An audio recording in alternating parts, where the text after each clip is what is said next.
Hello, humans and dogs who are in earshot. Annie Grossman here. As you learned in our last episode, I have a new co host.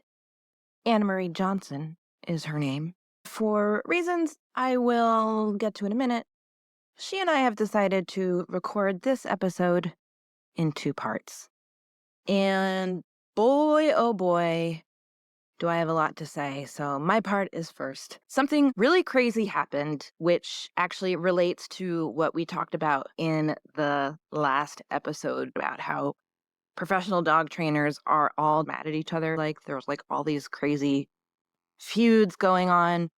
I certainly did not anticipate that the drama would hit so close to home so soon. In the weeks since our last episode, Anamarie has I don't know what you say. Anamarie has been canceled, has had her name dragged through the mud, has been the victim of hate from many people on the internet, many of them behaving in a way that I would call troll-ish.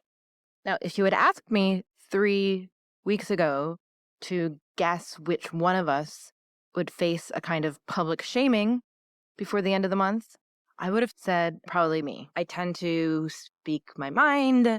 I just put out a book that has some 80,000 words in it that probably could be taken out of context.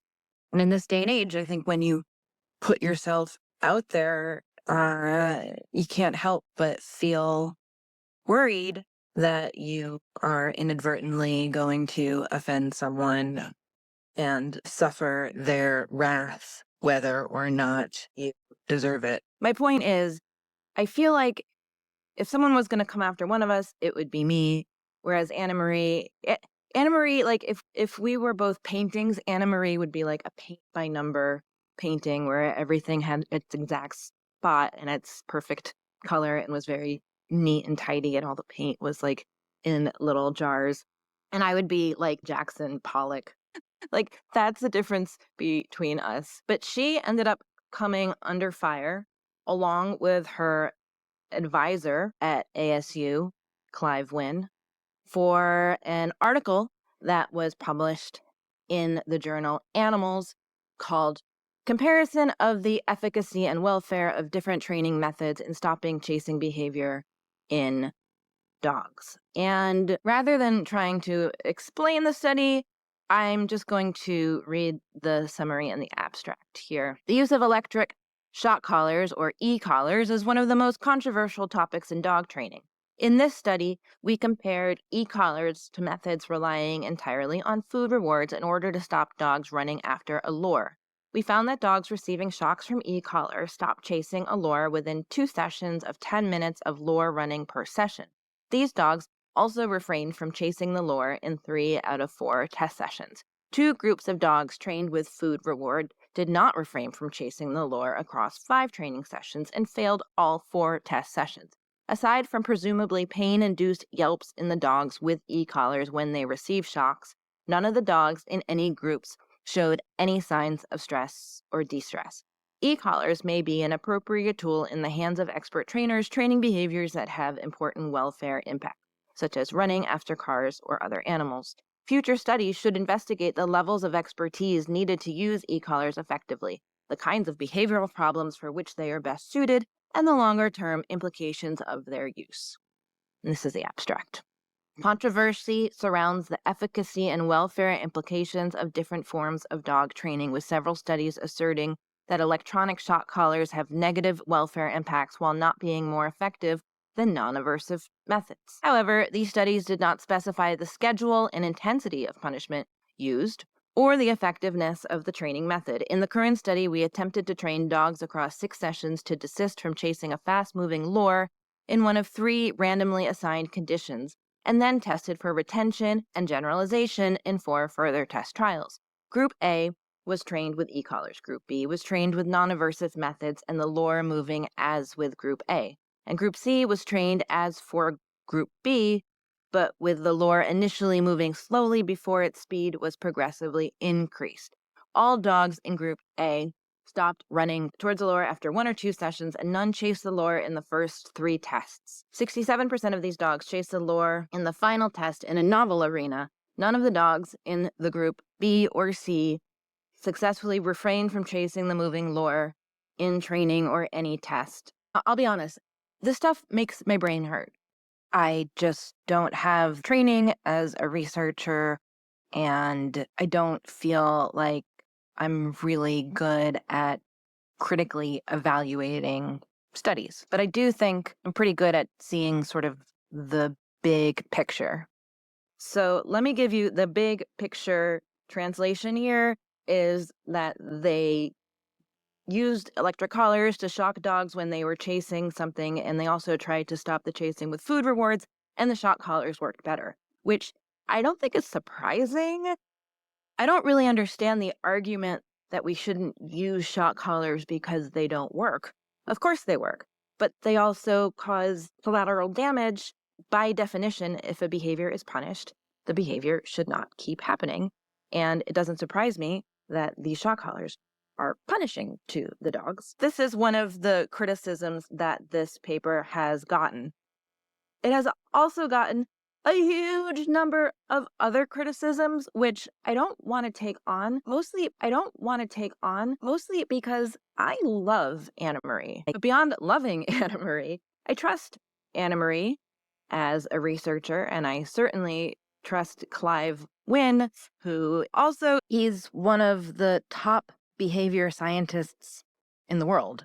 The study was approved by Arizona State University's Institutional Animal Care and Use Committee, which answers to the National Institute of Health. Every research university working with animals has to have an AICUC, which reviews research protocols and conducts evaluations of the institution's animal care and use, and it's made up of veterinarians and researchers and members of the community, and they review every study when it's proposed, if there are animals involved. Then it was peer reviewed and published in a highly respected journal.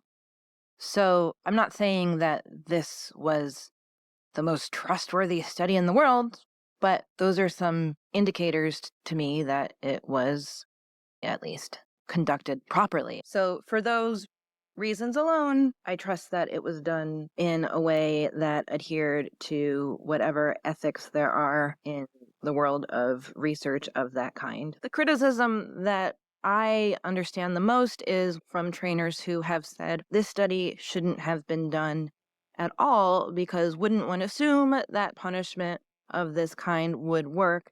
And all this has done is throw kindling on the fire for trainers who use these tools to be able to say, this study proves that shock collars work better than treats.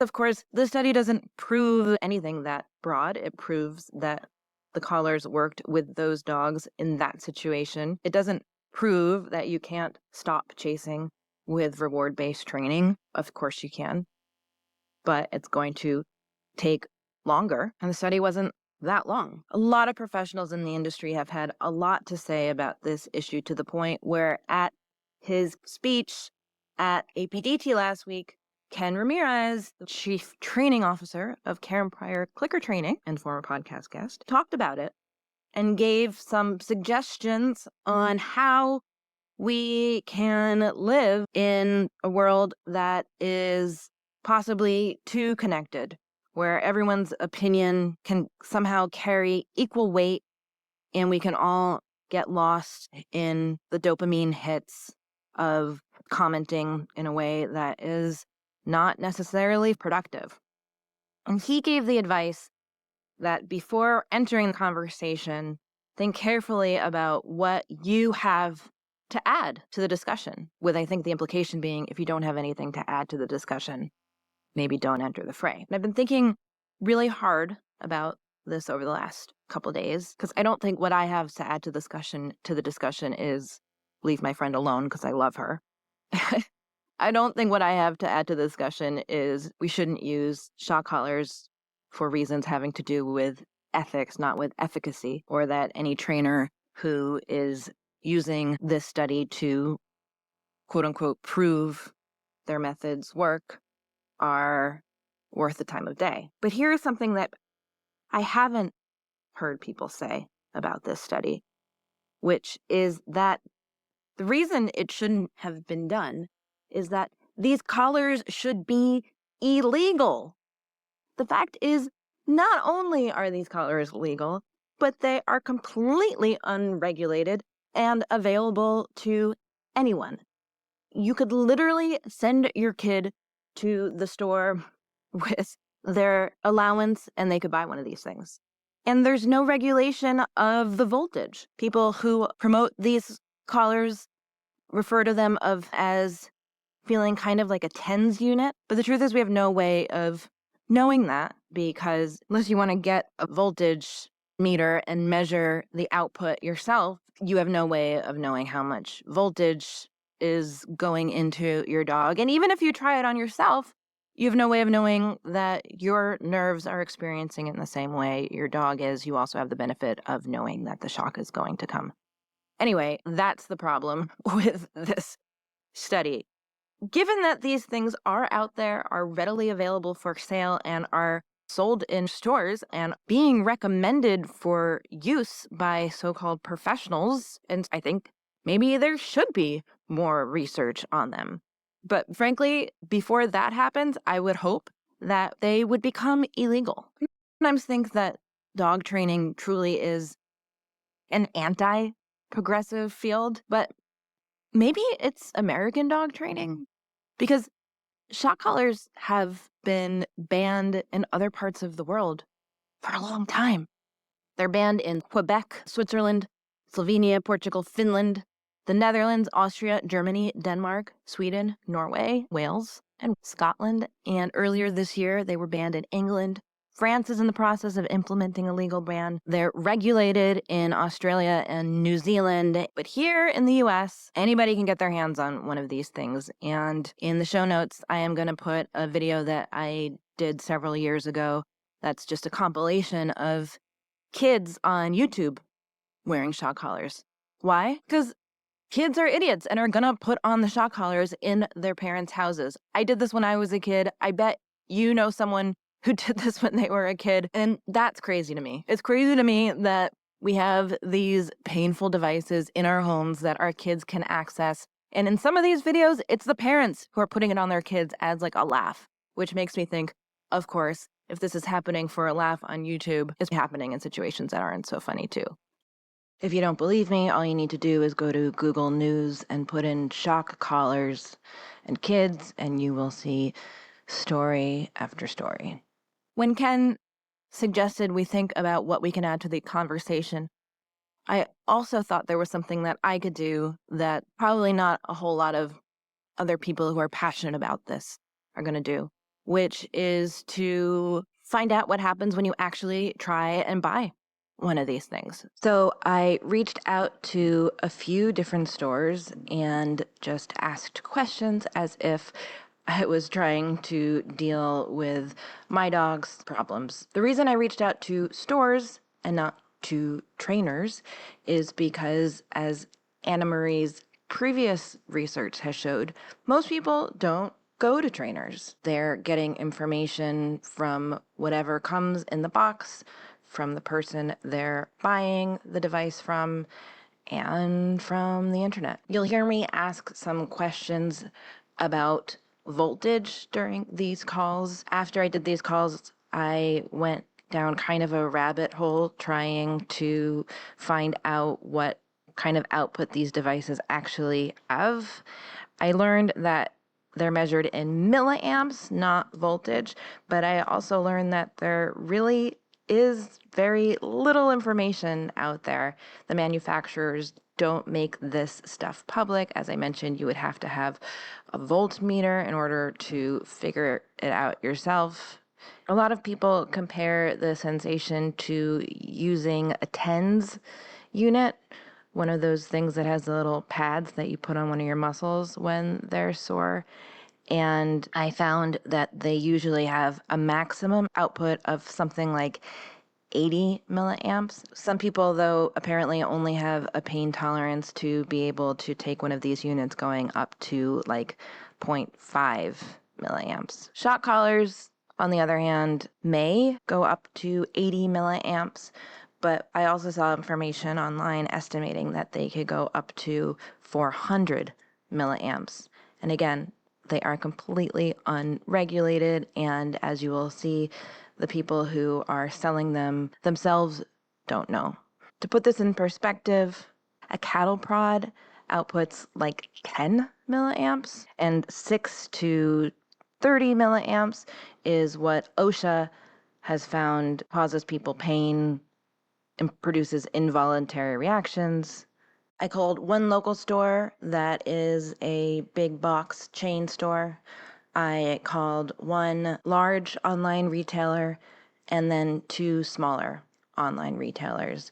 I have taken out the details about each retailer because I did not disclose that I was doing this in the name of journalism. I tried to ask questions that I thought your average person might ask. I picked places based on what came up on the first page of Google. I'm not going to comment on these conversations because I think they pretty much speak for themselves, and they certainly helped underscore my feeling that we need more information about these tools if they are going to be recommended for use by professionals, let alone for use laymen. I think doing studies of aversive tools is unfortunately necessary if they are going to be legal and recommended.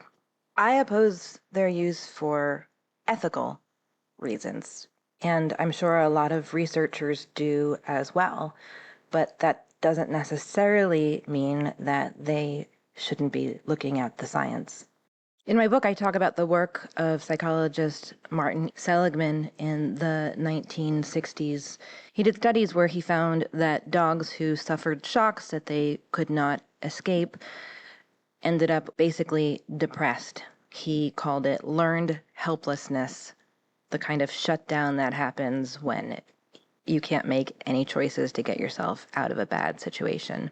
And it led him ultimately to try and cure depression in people.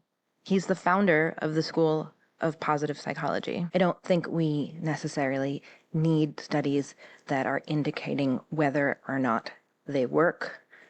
To me, efficacy in the short term is not surprising.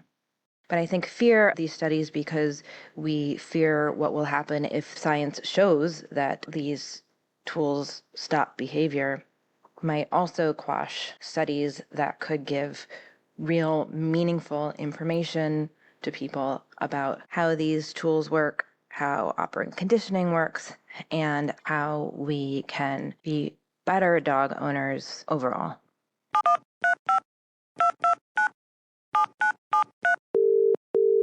Well, hi. I was looking at buying a collar and I was just looking for some more information. Definitely. Are you interested in learning about any specific systems or? Well, my dog, she jumps like when people come in. So, like, what would you suggest for that? Okay. So, our most popular system is the ET300. It has a waterproof remote and collar receiver. The remote will even float in water. It comes in a variety of colors. And then it does have half-mile range. So the dog can be half a mile away from you and still get that stimulation. What exactly does it do? How does it work? So it is, instead of like a shock, it is a stimulation collar. It's got 100 levels of that stimulation, either a momentary, which is just a really quick stimulation, or you can use continuous up to 10 seconds. It's a stimulation that means it doesn't like hurt them. It's similar to like a TENS unit. So it pulls their muscle instead of delivering like an erratic shock. So it's not really like punishment. Exactly. And so we do suggest finding like a trainer on our website. If you go under the About tab, you can click on trainers near you. Okay. Are there any like certain qualifications I should look for? Yep, we've all vetted them. The system itself, it does come with an owner's guide to Okay. get you started. And then if you look on YouTube, I'm going to be honest, hundreds of training videos that you can follow as well. Will it also stop like the barking? If it's barking when you're there, you can use that. You can use that system to help What, with and then that just like barking. stimulate her every time she barks? You would probably want to mark the behavior. Okay. So like tell her no and then do it? That's what most people will like. Instead of using the word no, um, they will like use the place command.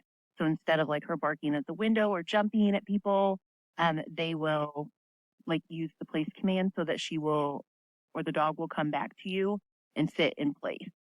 And then I stimulate it? Yeah, yeah. So when you would give the place command, you would use that stimulation almost like a tap on the shoulder. You would use your command along with that stimulation, and then you would train the dog so the dog knows what behavior they're supposed to do. Like what does it feel like? Is it a certain amount of voltage? There's 100 levels. I don't have like the voltage, but it feels like pins and needles, almost just like almost like a tap at lower levels.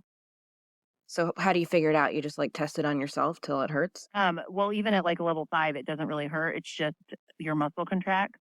Um, but you would start at the lower level on your dog, like a 1 or a 2, and keep on going up until your dog lets you know that they can feel that. And a lot of times they'll look at you, they'll scratch at the collar. Um, Sometimes they get up because you're going to want to do it when they're calm so that you do know the lowest level they feel that at. So I start out with her just calm. Okay. So what if it's too high? What does that mean it feels like? So the higher the level, the stronger the pull. And so it's going to contract that muscle pretty hard. It just pulls the muscle, just like a TENS unit. Like if you've ever been to a chiropractor, it just sends stimulation to pull the muscle. It's just like pins and needles. My daughter's really interested in training. Can I Yeah, use this with her? yeah, definitely. I know, like when we were training, like my daughter was 8 at the time, and she was helping us train. Awesome. Thank you so much. I really appreciate it. I'll take a look on your site. Thank you for calling. For remote traders or bark control collars, please press 1. Mike. Well, hi. I'm trying to figure out if one of these collars might be right for me and my dog. Okay. What breed of dog do you have? It's like a Chihuahua pit bull mutt type of dog. It's like 30 pounds. And what were you looking to do as far as training? She jumps, she barks. She could just be kind of annoying. Got it. So you wanted the 280X, Oh. the model that's ideal for you. It's just released in August. It's enough power for your dog. Like, what does the collar do? So when I say power, it's associated to the stimulation, right? So it all depends on how you want to train your dog. It'll give you enough power for stimulation if you need it. Your dog is a 30-pound dog. This 80X unit, it's good for dogs as small as 10 pounds. I In don't really fact, understand how it works. it's static energy. So it's powered by a battery, and the contact points release a static energy. It's not a shock. Static energy. More or less a massage. Kind of like, hey, you know, and obviously you can turn up the stimulation, you can turn up the level. It can be a more significant sensation or static energy. So And it's then like a massage. it's not shocking the dog. Shocking is a completely different thing altogether. This is not shocking. So this is different than the collars that do shock a dog? Well, I don't know what other companies sell as far as collars, e-collars go, but we don't sell shock collars. We sell collars that provide stimulation. What the collar does, it gives you, it kind of reinforces your voice or your command. Does that make sense? First and foremost, you have to train your dog with command before you actually apply the e-collar system. If you apply the e-collar system without training your dog, you may scare your dog, and it's not going to like having a collar on because you're providing stimulation without any verbal commands or So before you train your dog, train. before you train your dog with the collar, you have to train your dog. You have to train your dog with your command before applying the collar. I have a little kid. What happens if my little kid picks it up? It's not going to like hurt her. As And long that's as base. That's and that's something that you're gonna have to kind of Mhm. figure out. You know, because you have a baby. You said. Obviously, you don't want to be stimulating the collar when your baby is holding onto the dog or holding onto the collar while she's standing next to the dog or something. You know, that's something that you're going to have to figure out. But I mean, it wouldn't even really hurt anyway, I guess, because you said it was just like it's just like a massage. Well, it depends on the levels, right? So there's different levels. There's with all of our systems, there's different levels of stimulation. But and how do you can figure adjust out? the level? How do I figure out which level is right? That's something that you would have to figure out on your own.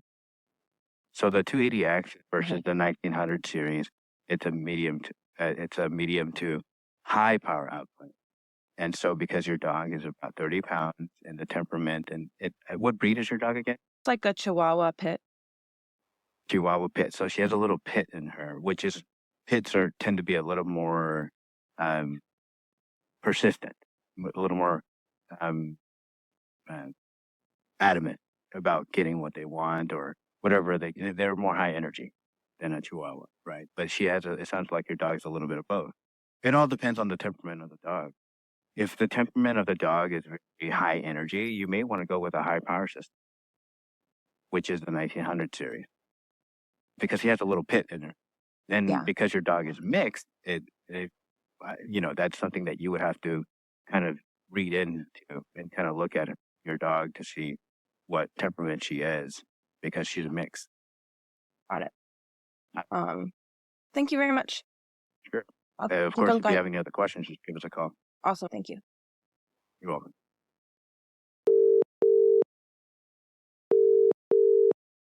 Thank you for calling your neighborhood store. For customer service, remain on the line for assistance. Wait while I transfer your call. Second 86, how may I help you? I was looking at your electronic collars, and I just had some questions about them. The problem is that we don't sell them here. Oh, you have them on the website. Yeah. Mm-hmm. Oh, okay. But the thing is that we don't recommend collars anyway like that. They're on the website. You know, we still sell them in online, but in store we don't recommend it. That's why we stopped selling them in store. It's a negative enforcement. That's why. Okay. And here we recommend positive training. But I can get it on the website. Yes, you can, because there's some stores outside the city that still has no problem with that. Negative enforcement. It's a fit rule. That's why. It's all depends on where you at. Okay. Thank you. Okay, you're welcome.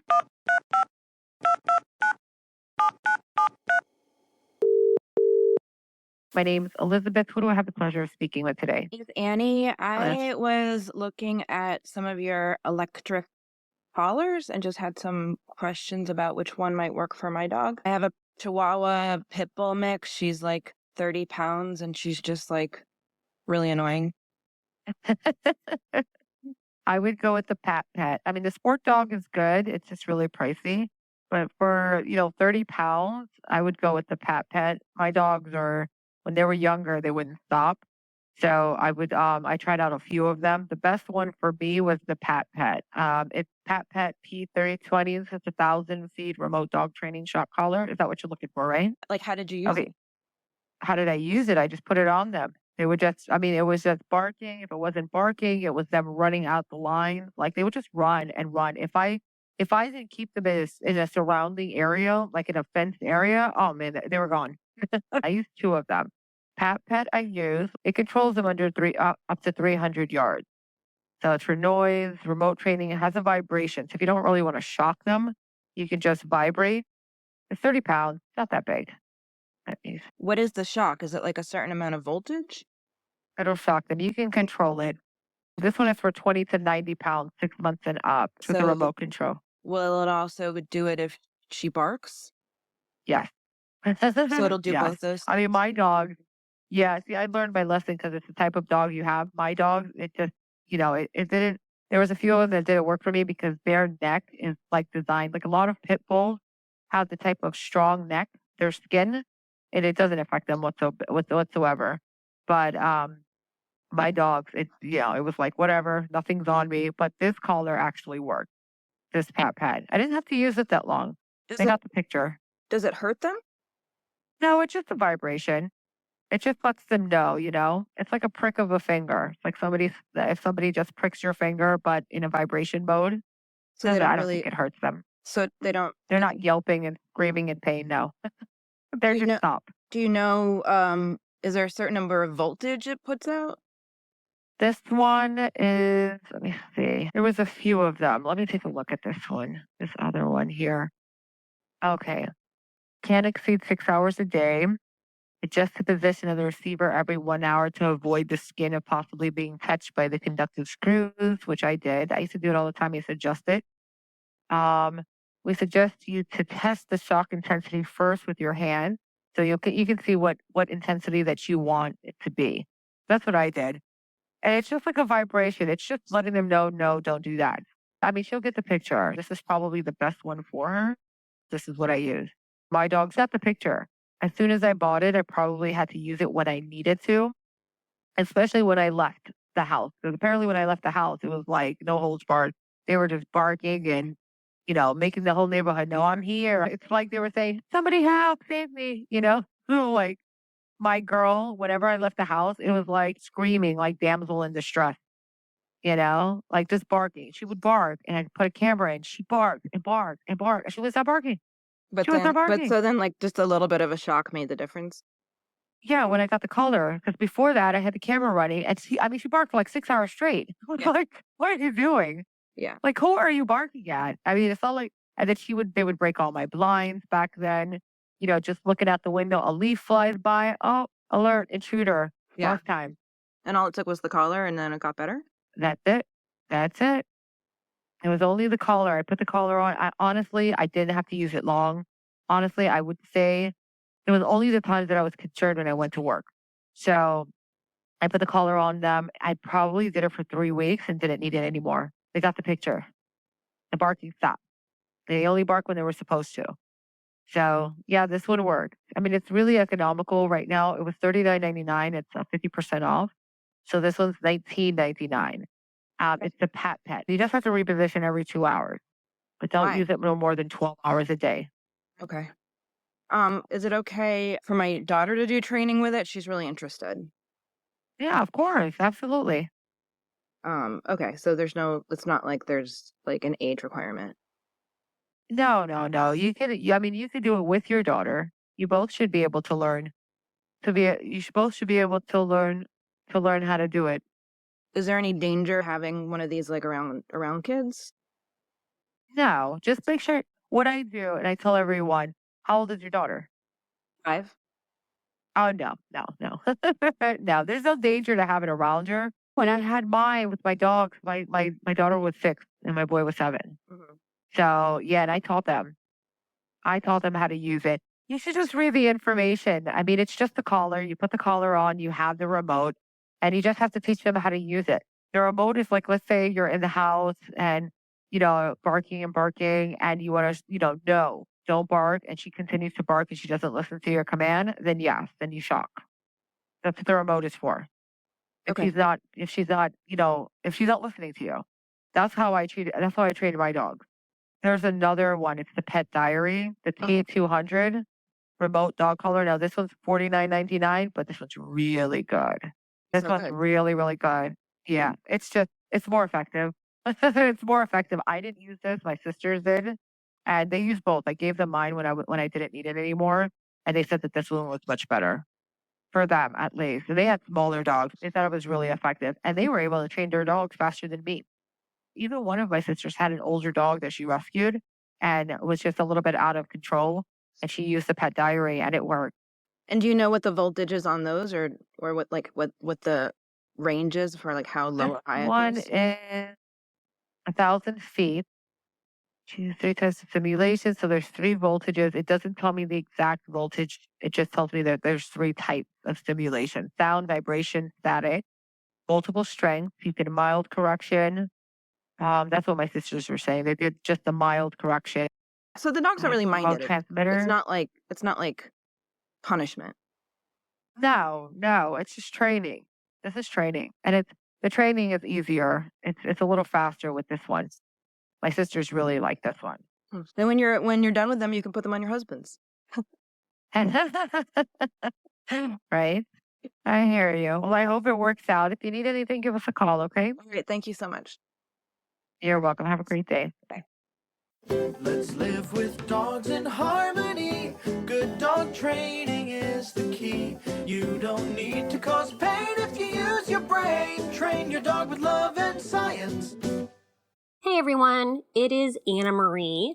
I am doing a very short and sweet solo recording today. Mine and my advisor's Dr. Clive Wynn's study came out on a comparison of e-collars versus non-aversive methods came out. And it's been hard. I'll be totally honest. I anticipated that things would be hard when I went into this a year and a half ago, almost 2 years at this point. And it has confirmed that. But I do want to just address the situation in general. A lot of people on both sides have a lot of issues, and science is hard. And I know that sounds really reductionist to people who have been criticizing and working off the limitations that have been provided. And funding is hard. And having money and abundance amounts of free time when you're either a working trainer, or you're a working grad student, or you're a working professor, or you're any of the number of participants that had jobs.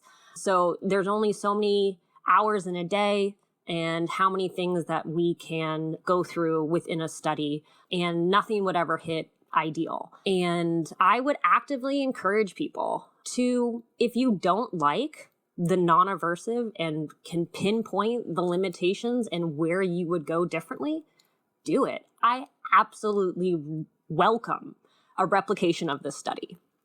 Now, of course, that comes with other issues in terms of what people are critiquing and that the dogs were exposed to the shock collars at all. I totally agree. But if you really want an answer to the questions that you have, we need more science. And maybe you go forward and you decide to replicate the study that gives you the ideal non-aversive paradigm. That's great. We need that, right? We need that in our world so that we can provide some guidance to people. And maybe it doesn't have a whole bunch of things, but it can provide some more insight for people to try again to replicate. So that's where I fall on this broad discussion. I think more science, again, needs to be done. And if that's just a bunch of non-aversive studies, that's great too.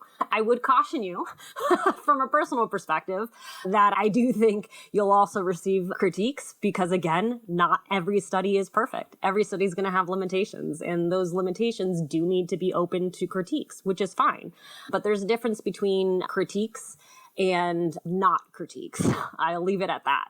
And again, this is just one, and it's a small sample size, and which was indicated in the conclusions. But I felt it needed to be done, and again, it could have been done better. But I think for myself, I need to learn more. And I hope you guys do too. I hope you take the critical eyes that you had for the limitations of the study and continue to look at other studies and say, okay, I'm going to take this information from that study and that information from that study, and let's put it together and let's see if we can find some more information that we want going forward and provide better boundaries for the current free-for-all that is dog training and what people can do with dogs in their current lives. So I'll leave you guys with that. I do have upcoming things coming forward that I feel like probably will also be discussed. It's a great event, and hopefully I feel comfortable at that point just from a personal perspective of what I'm willing to accept and bring into my personal bandwidth, my emotional regulation moving forward. Annie and I are really excited to be doing this podcast together and discuss more and discuss dog training broadly and how ultimately dog training and our relationship with dogs relates to how we relate to each other and humans. Thanks so much. Bye. Thanks so much for listening. You can learn more about Anamarie at accesstobehaviorconsulting.com, and you can learn more about me at anniegrossman.com. You can also find my new book there. If you believe in good dog training and have ethics that align with mine, please go ahead and sign the Good Dog Training Pledge. You can find it at schoolforthedogs.com/pledge.